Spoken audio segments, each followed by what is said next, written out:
नमस्कार, स्वागत है आप दर्शकों का। आप देख रहे हैं न्यूज़ 18 का डिजिटल प्लेटफॉर्म। मैं हूं आपके साथ रजनी चौबे। केंद्रीय बजट 2026-27 अब बस कुछ दिनों में पेश किया जाएगा। वित्त मंत्री निर्मला सीतारमण 1 फरवरी 2026 को रविवार के दिन लोकसभा में इसे पेश करेंगे। ये उनका लगातार 9वां बजट होगा, जो स्वतंत्र भारत के इतिहास में एक बड़ा रिकॉर्ड है।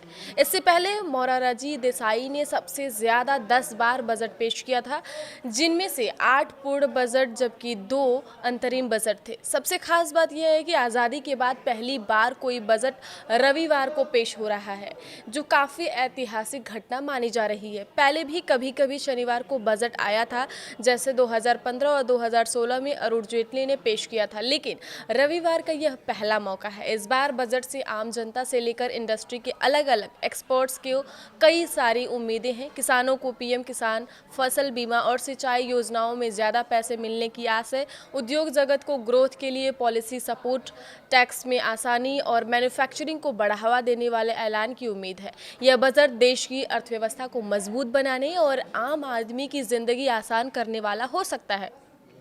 लोग उत्सुकता से इंतजार कर रहे हैं कि वित्त मंत्री क्या क्या ऐलान करती हैं, क्योंकि ग्लोबल टेंशन से के बीच ये बजट काफ़ी अहम होगा।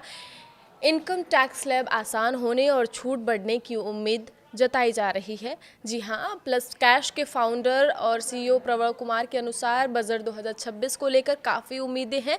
लोगों को ऐसे ऐलानों का इंतजार है जो आर्थिक विकास को बढ़ावा दे और साथ साथ वित्तीय संतुलन भी बनाए रखे। मिडिल क्लास को इनकम टैक्स स्लैब आसान होने और छूट बढ़ने की उम्मीद है, जिससे हाथ में ज़्यादा पैसे आए। वहीं रियल इकोनॉमी, खासकर रियल एस्टेट सेक्टर के लिए सरकारी समर्थन बढ़ने की उम्मीद है, ताकि अफोर्डेबल हाउसिंग, फंडिंग और आसान क्रेडिट के जरिए हाउसिंग और जुड़े सेक्टरों में लगातार मांग और विकास बना रहे। बजट 2026 में ग्लोबल टेंशन नहीं, बल्कि घरेलू मजबूती पर फोकस है। जी हाँ, टॉक द वॉक के बिजनेस इकोनॉमिस्ट और मैनेजिंग पार्टनर संचिता मुखर्जी के अनुसार जैसे जैसे हम केंद्रीय बजट 2026 के करीब पहुंच रहे हैं, चर्चा को इस बात से आगे बढ़कर इस पर केंद्रित करना होगा कि हम भारत की घरेलू अर्थव्यवस्था में और मजबूती और लचीलापन कैसे विकसित करें।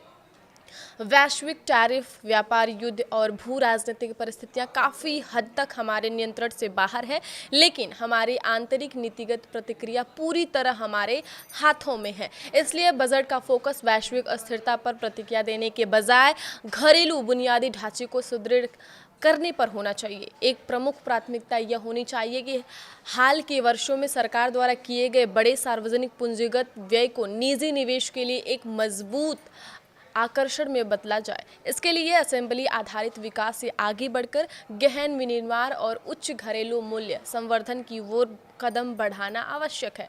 उत्पादन आधारित प्रोत्साहन योजनाओं को अब घटकर निर्माण और आयात प्रतिस्थापन को समर्थन देने की दिशा में विकसित किया जाना चाहिए, न कि संरक्षणवादी बाधाएं खड़ी करें, बल्कि भारत के विनिर्माण आधार और प्रतिस्पर्धा को मजबूत करे। इसके साथ ही महंगाई को बढ़ावा दिए बिना उपभोग को प्रोत्साहित करना भी उतना ही महत्वपूर्ण है।